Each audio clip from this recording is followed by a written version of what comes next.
Hey, welcome to Tabletop Skirmish Games. I'm Lee, and in this video we're going to look at the top 10 archers for Warcry.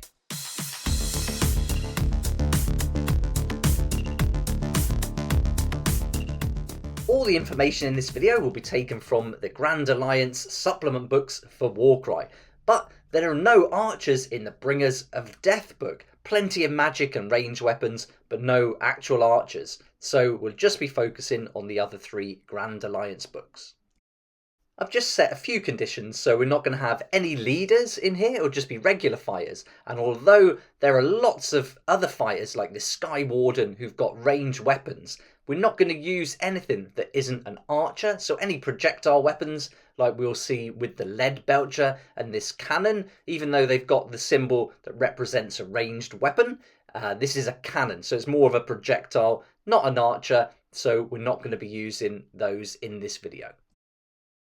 I've not ranked these in any order, but I've saved my favourite two until last. So let's get started going through my top 10 archers for Warcry. And coming in at number 10 is our first archer, is probably the smallest one. This is the shooter from the Gloom Spike Gits, and pretty low on points as well, at 65 points.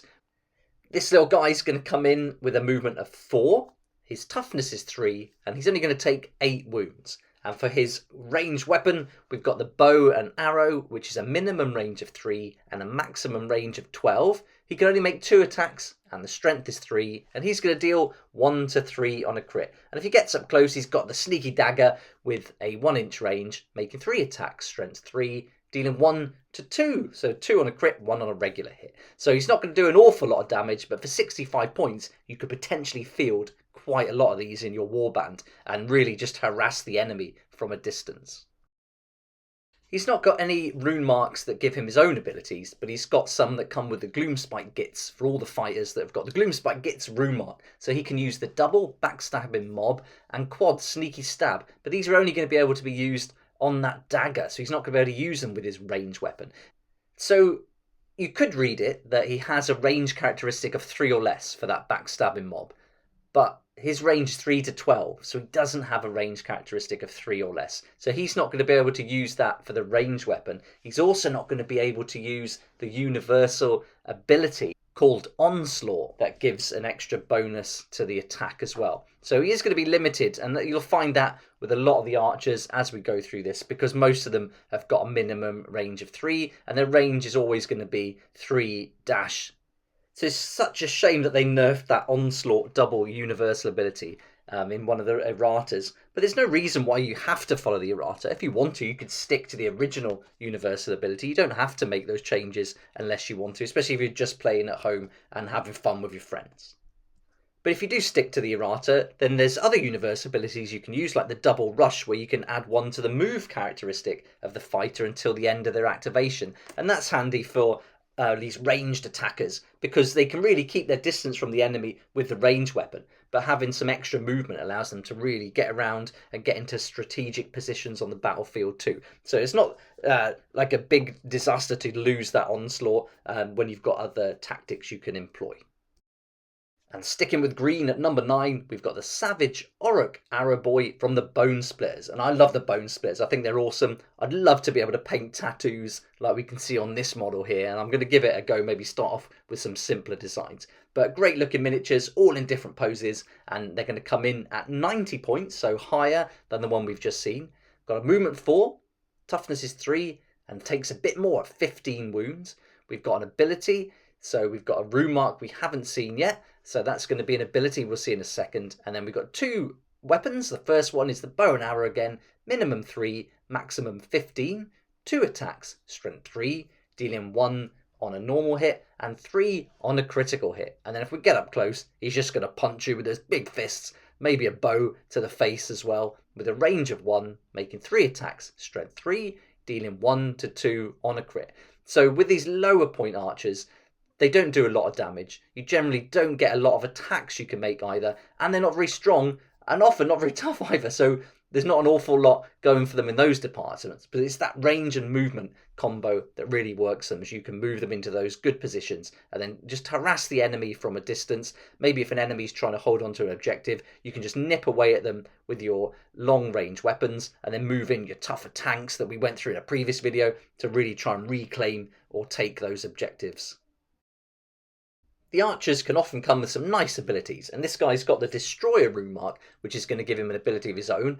Being part of the Bone Splitters, he can get access to that double charge and quad rampage and destroy. I'm not going to go through those here, but let's have a look at the triple called Loads of Arrows that's unique to the Savage Auric Arrow Boy.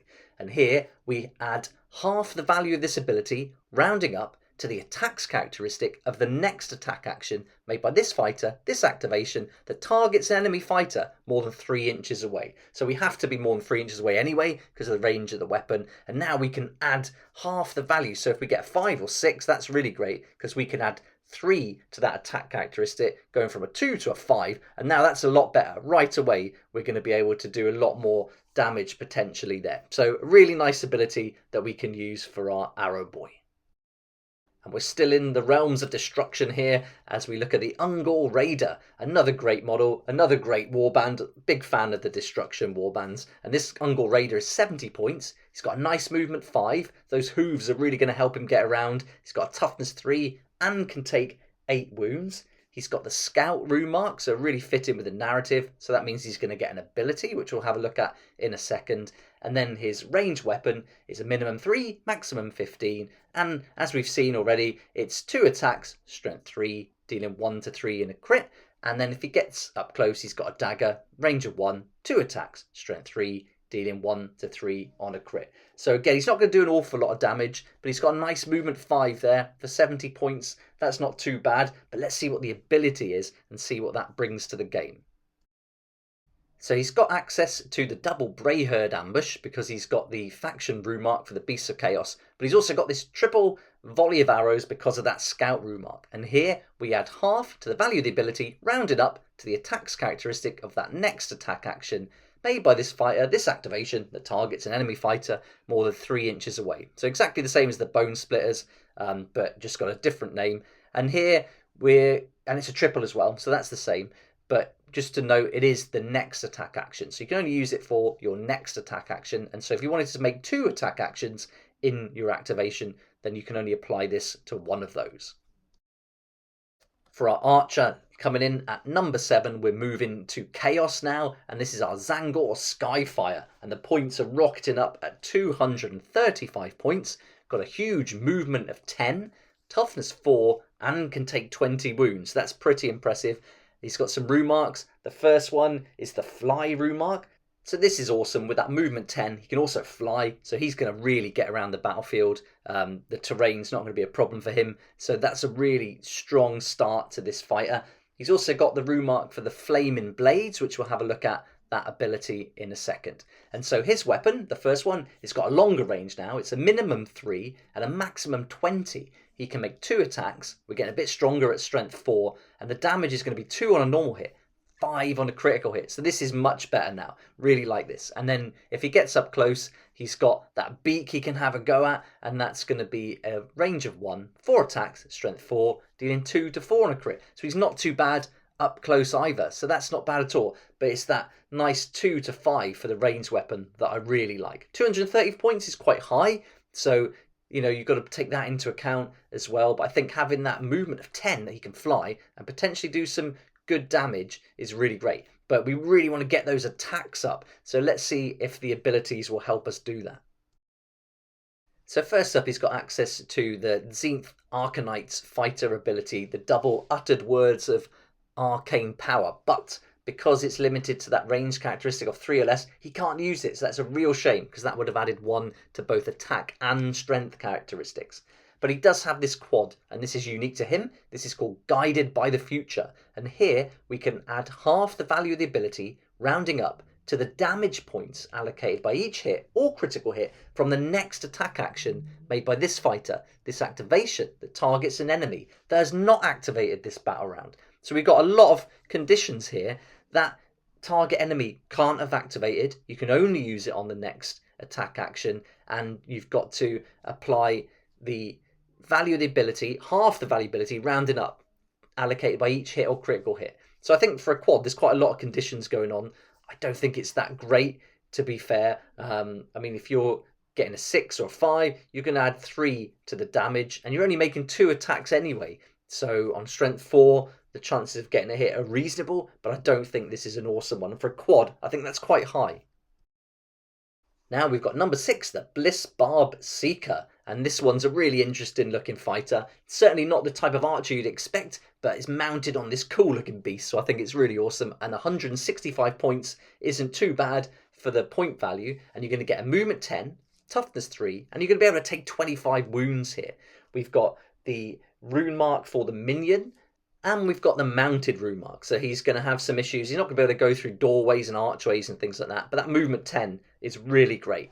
And then with the weapon, we've got the ranged weapon, minimum 3, maximum 15, 2 attacks, strength 3, dealing 1 to 3 on a crit. And then if he gets up close, he can use a knife or dagger with a range of 1, 3 attacks, strength 3, dealing 1 to 3 on a crit. So as far as the range go, this isn't great. I mean, it's like almost like the lowest point archers we've seen at the beginning, but having that movement of 10 is handy, and being able to take 25 wounds isn't too bad either. But let's have a look at the abilities. So because he's got the faction rune mark for Slaanesh Sybarites, he can get that unrivaled velocity, and he can add half the value of the ability, rounding up to the move characteristic of the fighter for the next move action they make this activation. So that's important, I think, to include this one, because with that movement 10, now we can add potentially 3 to that move characteristic for the next move action. So that's really going to help get him into a good position. But it's the triple volley of tearing blades that he gets for being the Bloodstalker Seeker. And here we add half the value of this ability, rounding up to the attacks characteristic of the next attack action made by this fighter. This activation that targets an enemy more than 3 inches away. So he's going to be targeting an enemy more than 3 inches away with that ranged weapon. So this is really great. Now we can add potentially up to 3 to that attack, making 5 attacks now, strength 3, dealing 1 to 3 on a crit. It's only for the next attack action, but I think this is a really good one. So for a triple, this isn't too bad, and I really like this one. At number 5, we've got the Bloodstalker. Great looking model, and at 165 points, we get a nice movement of 7, toughness 4, and 20 wounds. We've got the Berserker rune marks. There's an ability we're going to see for this archer too. And then the ranged weapon has got that nice minimum 3, maximum 20. So a really good range here. The attacks are 2, the strength is 3. You're going to do damage of 1 on a normal hit, but a huge 5 on a critical hit. So that's really nice. Having a range of 20 and potentially dealing 5 on a critical hit is really good. So this is some really interesting stats for this fighter. They can also get up close with a dagger with a range of 1, 2 attacks, strength 3, dealing 1 to 2 on a crit, but that's not going to do hardly any damage at all. So you're really looking for that lucky shot, get that critical hit, and you're going to do some nice damage from a huge range. And having a movement of 7, that's awesome to get around the battlefield into a good position. And let's have a look at the ability now. So the first is a double bathe in blood that we can use because of being the Daughters of Cain with that faction rune mark. And here a fighter can use the ability only if they are within 3 inches of a visible enemy fighter. So they're only going to be able to use that one if they use the dagger. And so then you can add 1 to the attack and strength characteristic of attack actions made by this fighter. So if we get in close, potentially you can upgrade that attack and strength there by just 1, and so if you need to, that might help out a little bit. But it's this triple Heart Seekers that is the one that's unique to the Bloodstalker. So let's read that, and it tells us that if the next attack action made by this fighter, this activation scores 1 or more critical hits, and the target fighter is more than 3 inches away, allocate a number of damage points to that fighter equal to the value of this ability. So again, lots of conditions here. For a triple, we have to get 1 or more critical hits, and we're only rolling 2 attack dice. But if we do get it, and then we choose to use our triple for that, there's a good chance of doing some serious damage if that ability value is high. Now we're on to Archer number 4, and the value now for the points is coming down to 75. Nice movement 6, toughness 3, and can take 8 wounds. We've got the Agile rune mark, so we're going to get an ability, and the range of the weapon. The first bow and arrow weapon is range of 3 minimum, maximum 15, 2 attack, strength 3, dealing 1 to 3 on a crit. And then the dagger, range of 1, 3 attacks, strength 3, dealing 1 on a normal hit, 3 on a critical hit. So pretty average for an archer here, but we do get a little bit extra movement. But the stats for the weapon is pretty common for most of the archers here. 6 is really nice though, and 75 points is low, so you can have a few of them in your warband. But let's see what that rune mark is for the agile, what ability we get for that. So we can use the double low tide, which is the Ideneth Deepkin fighter ability, but it's this double Stormfire that's unique to our Namati Reaver. So until the end of this fighter's activation, add 1 to the attacks characteristic of attack actions made by this fighter that target an enemy fighter more than 3 inches away. So this is nice. We can now go from 2 to 3, and we can add it to both attacks. So not just 1, this is going to go to both. So that's really good. So for a double, we're going to now take this from 2 to 3, potentially making 2 attacks in an activation. We can have some extra bonuses there. So I think this is a really nice double to use with the Namati Reaver. We're on to number 3, the Venari Auraland Sentinel. And I should have mentioned we're now on the Grand Alliance of Order along with the Namari Reaver, and there's quite a lot of archers in the Grand Alliance of Order, but this one's coming in at 75 points. We've got a rune mark for Warrior, so we're going to get an ability, nice movement 5, toughness 3, and 8 wounds. And the range of the weapon for the bow and arrow is minimum 3, maximum 15, 2 attacks, strength 3, dealing 1 to 3 on a crit, and then just like all the others, the dagger is a range of 1, 3 attacks, strength 3, dealing 1 to 3 on a crit. So for 75 points, we haven't got as much movement as the previous one, but let's see what that ability gets us. And it tells us here that it's a double called Shining Company, and a fighter can use this ability only if there are 2 or more other friendly fighters with both the Lumineth Realm Lord's faction rune mark and the Warrior rune mark within 1 inch of it.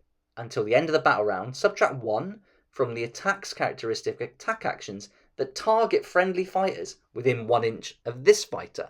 So not a great ability, doesn't play into the narrative of the archer for sure, but we can add some protection there, which I think is pretty interesting, and we haven't seen that with any of the other archers, so that's really good. But this is all taken from the Grand Alliance books, and there has been an update where you can get some free fighter cards and abilities for the Lumineth, but I haven't included that in this video, and I've just stuck to the books. Now we're on to number 2, and this is one of my favourite models. I really love this model. It's the Kernel Hunter with Kernel Greatbow, and at 200 points, this guy's really great. With a movement 4, toughness 4, and a huge amount of wounds, he can take 30 wounds. He's also got the champion rune marks. He's going to get an ability.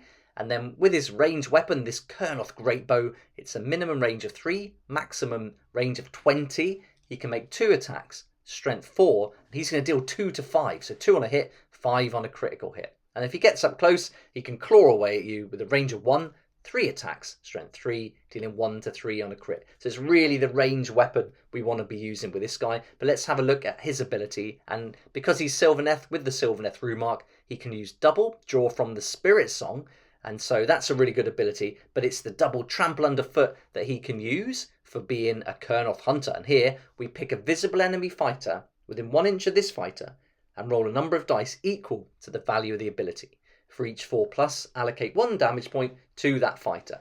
So it's a handy double for the Kernel Hunters, but for this guy, you want to be keeping the distance, using the range. So really, for me, this doesn't get used an awful lot. And I want to keep him at a distance and just hammer in to the enemy with this. It's a real shame that we can't use double onslaught if we use the errata rules to give him that extra attack characteristic. But still, a really great looking miniature, and if he hits, he is going to do some damage. And those 30 wounds that he can take can be really annoying for the enemy as well. If he's at a distance, shooting up to 20 inches away, and he keep hitting at you and picking off your main fighters, he's really annoying. So you've really got to try and attack him and bring him down. But to get close enough to him and then be able to hack away at those 30 wounds when he has got that double to recoup some wounds is really tough. So he can stay in the game for quite a long time and really annoy and pester the enemy. So that 30 wounds really makes this guy a worthwhile choice, I think. Now we're on to Archer number 1, and my favourite. This one's great. This is the model that got me into the Stormcast Eternals. I was never really interested in them before, and then I saw this guy, and I just think he's awesome. I love playing archers, and I really like snipers in any kind of game, and this guy his stats are fantastic. So I really like this one. And at 225 points, I think you get quite a lot here. You get a movement 4, a toughness 5, and he can take 20 wounds. We've got a rune mark for the elite rune mark, so we're going to get an ability. But it's this range weapon, this long strike crossbow is just amazing. Minimum range of 6, maximum range of 20. We can only make one attack though, and it's going to be strength 5, dealing 4 to 10 on a crit. So this really is one shot, one kill. With a strength of 5, you've got a good chance of getting that hit. Yeah, it's just great. I mean, one shot doesn't sound great at all, but I think it really makes it fun. And you know if you hit, you're going to do 4 damage, but if it's a critical hit, you're going to do 10 damage. And that 10 points of damage is going to be enough to take out a lot of those low point enemy fighters. And I think just being able to take out one enemy fighter from range with one attack is really fun. And he can be 20 inches away, so you can certainly be looking at making 2 attacks in an activation, and that really increases your chances. Then you could even take out 2 fighters in one activation, which would be so cool. So for me, 100% including this one to keep him at range. But if you do get close, you've got the option of punching them or hitting them with the long strike crossbow from a range of 1. You can make 3 attacks, strength 4, and you're going to deal 1 to 4 on a crit. But it's the toughness and strength and that damage output and that one shot, one kill that really appeals to me. Let's have a look at the abilities, and we get the double tireless hunters that come as part of the Stormcast Eternal's Vanguard Auxiliary Chamber. And so for this one, we can add half the value of the ability rounded up to the move characteristic for the fighter for the next move action they make in the activation. So you could potentially take that 4 to a 6, but the quad is really good, and this is his own ability, which is called Aim Strike. And here we add the value of the ability to the damage points allocated to enemy fighters by each hit or critical hit from attack actions made by this fighter this activation. So I think for a quad, if you're going to use this, you want to be making 2 attacks during your activation. You're only rolling 1 attack dice per attack. But if you hit or cause a critical hit, you can add the value of the ability to the damage points, taking it from potentially 4 to 10 for a regular hit, or 10 to 16 for a regular hit. So if you employ this quad and then you get a critical hit, then you can start taking out some of the medium kind of value fighters and really hacking away at those big ones too. So I think that quad ability is really fun. This is the perfect sniper kind of fighter for me, and I think really deserves that spot at number 1. So there we go, there's my top 10 archers for Warcry, and I hope you enjoyed the video. But which archer is your favourite from this selection? Or maybe I've left one out that you think should be in that top 10. So let me know in the comment section below. I'd love to hear what you think. Next time I'm thinking I might do some kind of magic users, not sure yet, but if you've got any ideas of the sort of thing you'd like to see in a top 10 video, please let me know in the comments too. But for now, thanks so much for watching. Please like if you like it, subscribe for more videos like this, and don't forget to hit the notification bell to join me next time on Tabletop Skirmish Games. If you like this kind of content and would like to support the channel, then please check out my Patreon page, and thanks to everyone who's joined so far. It's really awesome. We hang out on Discord, talk about the hobby, share ideas and help each other out, and you'll get some perks there that you're not going to find anywhere else. So I'll put a link in the description, and it'd be great to see you there.